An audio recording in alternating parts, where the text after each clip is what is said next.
Kader Partai Solidaritas Indonesia Dian Sandi Utama mengaku tak terima Presiden ke-7 Indonesia Joko Widodo difitnah dengan tuduhan ijazah palsu. Hal ini dia sampaikan sebelum memasuki gedung Direktorat Riset Kriminal Umum untuk menjalani pemeriksaan sebagai saksi terkait kasus tuduhan ijazah palsu Jokowi, Senin 19 Mei 2025.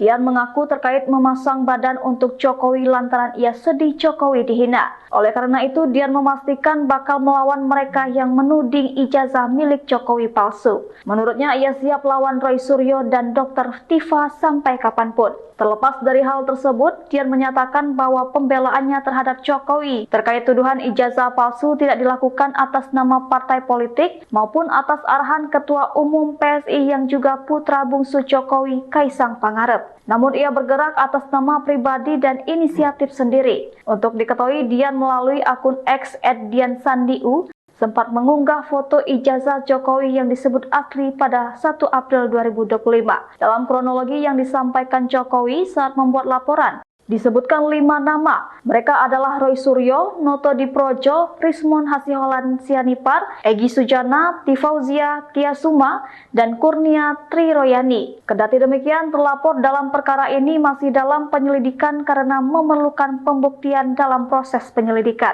Subdit Keamanan Negara Direktorat Riset Kriminal Umum Polda Metro Jaya menerima barang bukti dari Jokowi berupa 1 buah flash disk berisi 24 tautan video YouTube dan konten dari media sosial X, fotokopi ijazah beserta print out legalisirnya, fotokopi sampul skripsi, serta lembar pengesahan. Dalam kasus ini, Jokowi menjerat dengan pasal 310 KUHP dan atau pasal 311 KUHP, serta pasal 35 Jangto pasal 51 ayat 1, pasal 32 ayat 1 Jangto pasal 48 ayat 1, dan atau pasal 27A Jangto pasal 45 ayat 4. Undang-Undang Nomor 11 Tahun 2008 tentang Informasi dan Transaksi Elektronik.